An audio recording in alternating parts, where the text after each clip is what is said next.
Bem, o que eu vim falar aqui no concerto é algo bem diferente disso, mas também faz parte do meu fazer acadêmico, né? Que eu vou falar um pouco sobre as influências dos campos magnéticos e elétricos nas propriedades físicas de compósitos multiferróicos. O meu trabalho, principalmente, é na área de magnetismo. Eu tenho trabalhado desde a minha formação de mestrado, doutorado em magnetismo e tenho atuado em diversas áreas, diversas frentes. Em particular, eu tenho atuado nessas áreas de pesquisa, tenho trabalhado com óxidos magnéticos, é um trabalho que eu tenho uma parceria de longa data com o professor Ernesto Pereira, do LIEC, professor Dante Mosca e José Varalda, que são da Universidade Federal do Paraná, Frank Vidal e Max Marangolo, que é do Instituto de Nanociências de Paris, na Universidade Sorbonne, no qual, juntamente com eles, nós temos um projeto CAPES-COFECUB, de intercâmbio de estudantes. Tenho também, mais recentemente, juntamente também com o Ernesto e com o Edson, trabalhado com sistemas de baixa dimensionalidade, estamos olhando as propriedades magnéticas de nitreto de carbono e também de sulfeto de molibdênio, tem sido uma das áreas de atuação. Ao longa data, junto com o Ernesto e também com a Lígia, da Unesp de Rio Claro, a gente trabalhou sempre com magnetismo de estruturas poliméricas, envolvendo principalmente polímeros condutores, no qual a gente tem mostrado a existência de magnetismo. E, por último, os materiais multiferróicos que eu escolhi para falar para vocês, é um trabalho que a gente faz em parceria com o Alexandre, que foi meu aluno de doutorado, o Paulo César de Camargo, que foi o meu orientador de iniciação científica, aqui na UFSCar, do Cinei Garcia e Fábio Zaboto, também do Departamento de Física, Vinícius, também meu ex-aluno de doutorado, agora na Federal do Mato Grosso do Sul, e com a Andrea Gauzi, do Instituto de Física da Matéria Condensada, também lá na Universidade de Paris 7, no qual a gente desenvolve esses trabalhos. Então, dentro dessas pesquisas que a gente tem feito com óxidos isolantes magnéticos, nós temos estudado sistemas como óxido de estanho com óxido de sério, isso aqui é um trabalho bem recente nosso. Também estudamos isolantes topológicos, como o BI2S3, podemos observar a formação ainda mantendo o estado topológico, ainda com presença de campos magnéticos. Mais recente, esse trabalho que publicamos aqui no Scientific Reports sobre o efeito das vacâncias de oxigênio com ativação térmica para mudar as propriedades magnéticas. Estudamos também óxido de vanádio com cobalto, óxido de índio, óxido de vanádio, entre outros. Esse aqui só para citar alguns dos nossos trabalhos recentes. E nos polímeros condutores, né, a gente de longa data, desde 2003, temos mostrado que é possível observar magnetismo intrínseco em polímeros condutores, justamente associado a mecanismos de defeitos e dipólanos. Já em particular sobre a multiferroicidade, é um tema também que eu tenho me dedicado mais recentemente, que tem não somente um aspecto interessante de você ter uma correlação entre duas fases ferróicas, mas também pela sua grande possibilidade de aplicações. Então, a gente sabe que muitos dispositivos que a gente tem hoje em dia, eles dependem justamente, algumas vezes, de uma entrada elétrica ou magnética, para daí um material multiferróico você poder alterar a sua propriedade magnética ou sua polarização elétrica. Então, eles podem gerar desde sensores de campo magnético, indutores que você pode autoajustar, pode também ser utilizados para leitura e gravação de informações dentro do âmbito da espintrônica, entre outras coisas. Justamente porque você tem a possibilidade de escrever bits ferroelétricos e lê-los, por exemplo, através de um campo magnético, justamente por meio do acoplamento magnetoelétrico. Os materiais multiferróicos, eles têm duas classes que a gente costuma separar, os monofásicos ou multifásicos ou compósitos, onde a gente tem acoplamento entre, geralmente, uma fase ferroelétrica com uma fase ferro ou antiferro magnética, juntamente com efeitos de ferroeletricidade. A ideia é que você tenha uma interação da polarização elétrica via campo e magnetização sobre campos elétricos, dando ações de efeitos magnetoelétricos diretos ou indiretamente. Então, essa aqui é a figura típica, onde diversos artigos apresenta, onde a gente vê essa possibilidade de surgir a magnetoeletricidade via a polarização elétrica do material, uma ação de campo magnético, alterar a magnetização ou a ferroeletricidade, ou via a magnetostricção, você alterar, por exemplo, as propriedades piezoelétricas desse material. Os materiais monofásicos são aqueles que vão exibir uma única fase dessas. Então, por exemplo, tem ferritas, né, que estão aqui dentro desse parte do conjunto, que é a parte ferromagnética. Você vai ter materiais ferroelétricos, né, como titanato de bário, titanato de chumbo, PMPT, que é um do que a gente vai falar bastante hoje. E você vai ter um estado multiferrói quando eu vou ter essa intersecção desses materiais, né? Então, o caso do BMNO3, essa lantanídeo aqui também, entre esses outros materiais que têm o efeito também magnetoelétrico. O problema é que desses materiais, a maioria deles tem um sinal relativamente fraco magnetoelétrico, ou ele também só se mostra interessante em baixas temperaturas, então não estimulando muito as possibilidades de aplicação. Por outro lado, os compósitos, eles conseguem ter uma resposta extrínseca justamente através de interações mecânico-elásticas ou também justamente devido aos efeitos piezoelétricos e magnetostrictivo. Então, a gente tem aqui vários compósitos, onde você tem, por exemplo, titanato tibário com ferrita de cobalto, dando valor de 1,4 milivolts por centímetro por Ørsted do coeficiente magnetoelétrico. Que você pode ter de três formas. Você pode ter compósitos baseados em sistemas particulados, compostos laminados ou até compostos fibrosos, né? Depende, então, onde a parte amarela aqui representa o material ferroelétrico e a parte azul, o material ferromagnético colocado lá. A ideia do multiferroísmo está baseada justamente quando você tem a energia livre do seu sistema, que você pode, então, a partir dela, calcular, a partir da derivada dela em relação ao campo elétrico, os termos associados à polarização elétrica e a derivada dela em relação ao campo magnético, a magnetização.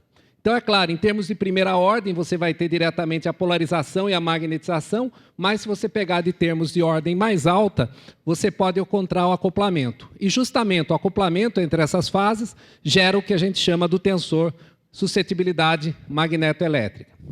No caso dos compostos, a gente tem justamente um acoplamento eletromecânico que leva ao acoplamento mecânico-elétrico. Ou seja, não em muitos detalhes, a variação da polarização com o strain está associado justamente à polarização elétrica e a variação do strain com o campo elétrico com a magnetostricção. Então, o termo cruzado da variação da polarização com o campo magnético daria, então, o acoplamento magnetoelétrico, que dependeria, então, da polarização elétrica e da magnetostricção. Quando você trata de compostos, esse acoplamento não é direto, então a gente coloca um termo ad hoc aqui, que eu estou chamando de KC, para justamente ajustar essas fases. Tá? Então, você tem uma relação entre a piezoeletricidade e a magnetostricção. Rapidamente, o efeito magnetostrictivo no material, ele decorre justamente que quando a gente aplica um campo magnético, você faz uma rotação dos domínios magnéticos, e ao rodar esses domínios magnéticos, eles levam a uma variação de volume na sua amostra. Então, conforme você vai aumentando a intensidade do campo, esses domínios eles vão se alinhando na direção do campo e depois crescendo até saturar completamente. E, para um caso de um sistema policristalino, a variação do tamanho da sua amostra, o dL sobre L, vai estar associado a essa expressão, né, onde lambda-S é o coeficiente magneto-estrictivo do material. Já o coeficiente magneto-estrictivo. Já no caso do efeito magnetoelétrico, eu tenho, então, partículas ferromagnéticas colocadas aqui na matriz ferroelétrica, que quando eu aplico um campo magnético DC, ela aumenta de volume. Então, ela gera uma tensão sobre a fase ferroelétrica. Se além desse campo DC eu colocar um campo alternado, isso vai fazer com que essas partículas ferromagnéticas oscilem de tamanho. Ao oscilar de tamanho, elas vão, então, agir sobre uma amostra polarizada eletricamente, gerando, então, uma saída de tensão, que a gente chama de tensão magnetoelétrica, no qual a gente pode, então, a partir de uma aplicação de um campo magnético, ler um sinal gerado eletricamente. Para compreender um pouquinho isso melhor, a gente tem estudado isso já há quase uma década, a gente tem aqui um resultado, por exemplo, de um compósito de PMPT com ferrita de níquel, onde aqui a gente tem em vermelho o coeficiente magneto-elétrico do material e em azul o coeficiente magneto-extrictivo, medido junto. Então, vocês podem olhar que o comportamento anda exatamente um junto com o outro, né? Indicando justamente a conexão entre essas fases. Se a gente olhar o coeficiente magneto-elétrico em função da direção da polarização com o campo magnético, a gente observa também uma variação dele que segue exatamente a mesma variação de 3/2 do cosseno ao quadrado de θ lá que a gente obteve para o caso da magneto-estricção, mostrando então que você tem uma conexão direta entre esses dois fatores. Pensando nisso, então, a gente tem algum tempo estudando esse problema, pensando um pouco em como a gente pode entender essa questão da magnetostricção. Então, eu vou pular isso aqui, não vou entrar em detalhes, mas o que importa aqui, de todas essas contas, é que, normalmente, quando você tem um material magnetostrictivo, você pode associar uma variação do seu tamanho, do seu volume, com o quadrado da magnetização. Esse é o resultado clássico que se usa para magnetostricção. Que, resolvendo esse problema, usando para um grupo um material policristalino, a gente obtém uma expressão desse tipo, né, onde esses N são elementos dessa matriz aqui, que dá, então, uma dependência quadrada da variação de tamanho com a magnetostricção. Porém, quando a gente considera ferritas, as ferritas têm também o efeito piezomagnético, que justamente um efeito de estresse também gera uma magnetização. Então, a gente coloca um termo a mais aqui, então, esse tensor piezomagnético, para poder resolver esse problema. E aí a gente vai encontrar uma expressão um pouquinho modificada em relação àquela anterior. Então, não somente dependendo da magnetização ao quadrado, mas também dependendo desses outros termos, que envolvem a magnetização e a suscetibilidade. Bem, o que a gente obtém? Então, aqui a gente tem uma curva de magnetização da ferrita de cobalto em 5 Kelvin em 300 Kelvin. E quando a gente compara o resultado dessa medida da magnetização com a obtida pela medida direta de magnetostricção, os pontos em roxo aqui são as medidas. Se a gente pensa só naquele modelo quadrático, a gente vê que ele não fita bem. Mas quando a gente considera aquele outro modelo que eu apresentei anteriormente, eu fito direitinho essa ferrita de cobalto. Bem, o que isso interessa? Interessa justamente quando eu tenho a partícula de cobalto dentro de um material que, ao aplicar um campo magnético, ela vai mudar de volume e vai gerar uma pressão na fase ferroelétrica. Nesse sentido, então, a gente colocou, além daqueles termos anteriores, um termo mais de strain aqui, tipo uma constante massa-mola aqui, porque justamente a ferrita ela não expande livremente, ela tem uma resistência por causa da matriz ferroelétrica. Colocando esse termo, então, o tipo lei de Hooke, a gente resolve novamente esse problema, a expressão dá muito mais complexa aqui, com mais termos, mas o interessante é que justamente ela pode fitar muito bem o resultado aqui. Então, a gente vê em 300 Kelvin a medida em roxo e a medida fitada exatamente com esse modelo levando estresse, ou seja, a gente ajusta ele direitinho, com o outro não ajusta. Já em baixa temperatura, o modelo da magnetização quadrado não fita nada bem, que é o que está em verde, e o azul quase que fita perfeitamente. Esse quase que fita, a gente vai entender um pouquinho que não deu esse fit perfeito. Bem, pensando nisso, então, a gente pode usar esse resultado da magnetostricção para tentar entender a resposta magnetoelétrica do material.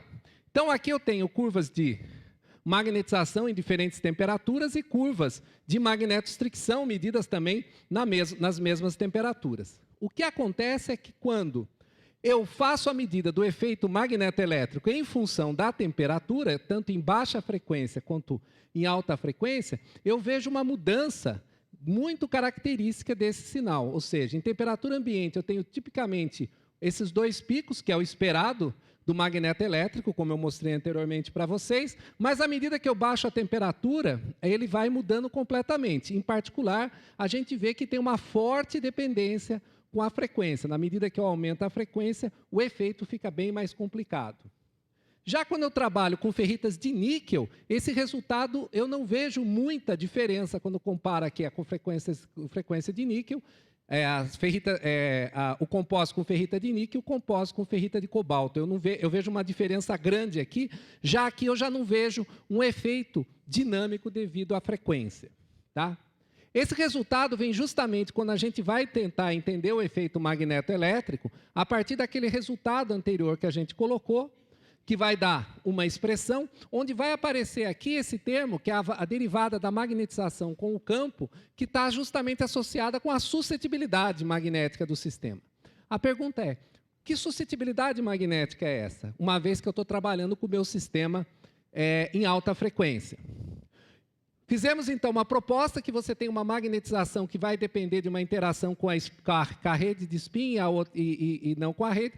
Propusemos um modelo adiabático aqui, que seria a situação mais simples, e reescrevemos aquela expressão, colocando, então, essa suscetibilidade adiabática aqui. O que importa é que a gente consegue fitar razoavelmente bem essas curvas, usando, então, o resultado experimental da magnetoeletricidade, comparando com os resultados calculados a partir diretamente das nossas curvas de magnetização e suscetibilidade.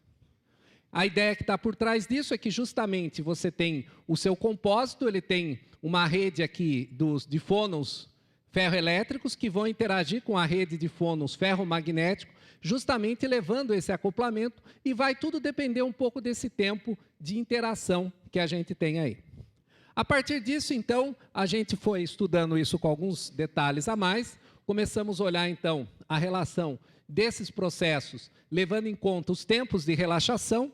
A gente observou que as curvas, dependendo da velocidade que você tem o campo magnético, leva, então, o sistema a estar relaxado ou não, levando, então, a uma alteração nesse processo.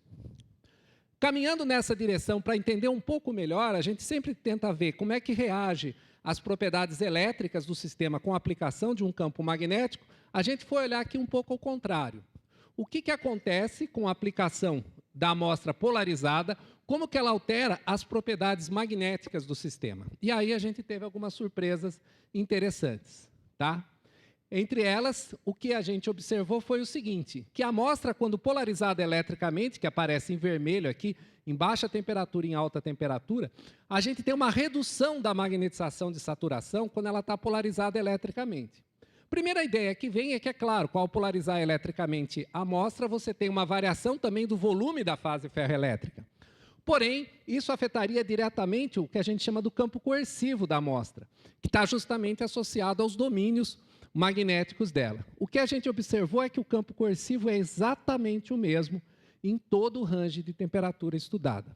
Porém, a magnetização de saturação, ela tem uma diferença, que é apreciável. Quando a gente pega a amostra, então começa com a amostra não polarizada, vai polarizando e depois polariza, a gente vê exatamente esse decréscimo da magnetização de saturação na medida que a gente aumenta a polarização. Então, a gente tem um decréscimo dessa magnetização de saturação e a gente vê a parte associada ao campo coercivo se manter praticamente constante, sem nenhuma variação. Então, estudando isso com um pouquinho mais de detalhes, olhando o efeito em altas temperaturas, a gente observa exatamente o seguinte. A amostra em vermelho é a amostra polarizada, que quando chega na temperatura aqui de 416 Kelvin, ela tem um kick aqui que muda o comportamento. Essa temperatura é exatamente a temperatura de transição da fase ferroelétrica da amostra. E aqui em 500 Kelvin é a transição da parte ferromagnética. Então, quando você vem com a amostra polarizada e não polarizada, ela repete quando a gente esfria ela, mas há essa diferença importante entre a polarizada e não polarizada, e elas se encontram exatamente nessa temperatura. Então, a gente pode olhar isso aqui com detalhes, que justamente a transição estrutural da fase ferroelétrica, ela também pode ser observada na fase ferromagnética. Para entender isso, a gente imaginou o seguinte, né, que uma vez tendo o campo elétrico aplicado, você pode ter, embora nós estamos falando de polarizações de 20 kV, a gente tem que lembrar que essas partículas que tem dentro da minha amostra são partículas nanométricas. E em volta delas tem todo um material ferroelétrico polarizado eletricamente. Então isso gera um campo magnético, um campo elétrico muito intenso, próximo justamente da partícula de ferrita, porque embora eu tenha essa polarização remanente, que é da amostra toda, nos grãos pequenos eu tenho uma polarização muito intensa. E a gente acredita que essa polarização faça uma mudança na valência do ferro, de ferro 3 para ferro 2, ou depois dos sítios B ou dos sítios A, e no sítio B uma mudança do ferro 2 para o ferro 3, levando então uma mudança na resposta magnética do sistema. Então isso é uma hipótese que a gente teve, que aí a gente resolveu trabalhar um pouquinho com isso, olhando medidas de calor específico, uma vez que a gente está mexendo com as propriedades associadas à estrutura do material. Então a gente fez algumas medidas de calor específico em temperatura fixa, mas variando o campo magnético, então uma medida diferente de calor específico, geralmente a gente pensa em variação da temperatura, nós fizemos ela em função de campo magnético e observamos então, justamente, uma dependência que aparece aqui nessa última curva aqui, que é o importante, uma subida aqui do calor específico, quando normalizado por T a 3,5, quando justamente eu estou em regime de altos campos, ela muda muito fortemente, porque o calor específico, quando está associado a uma mudança de T a 3,5, está justamente associado a uma dependência de Magnus, né, da parte ferromagnética aqui.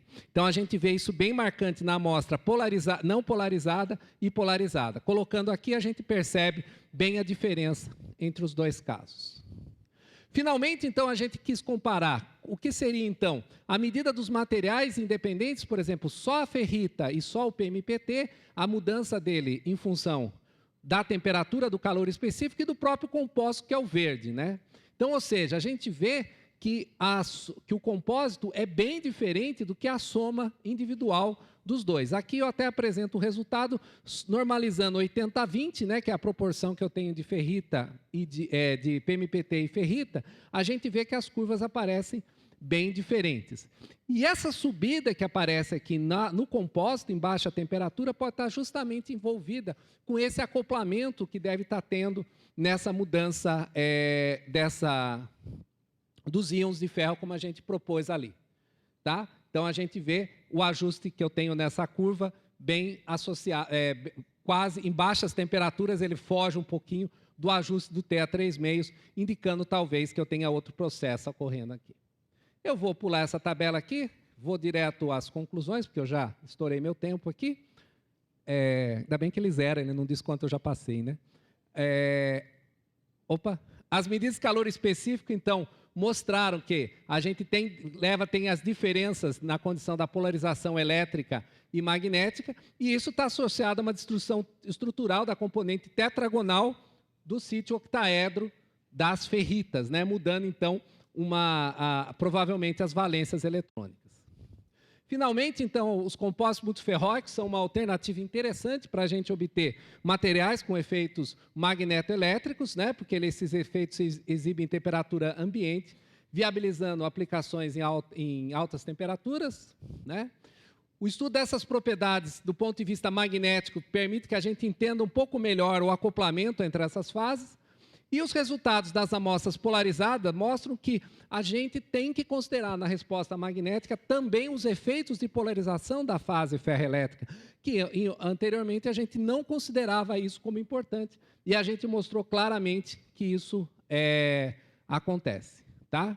E os dados calor específicos mostraram que a resposta do compósito é bem diferente das fases constituintes, mostrando que há justamente efeitos do campo magnético, campo elétrico e magnéticos tornam-se relevantes. Ok? Tem que agradecer ao CNPq, à cooperação Brasil-França, via CAPES, COFECUB, à FAPESP, principalmente ao CDMF, que dá muito suporte para todos esses trabalhos que a gente tem desenvolvido ao longo desses anos. Obrigado pela atenção.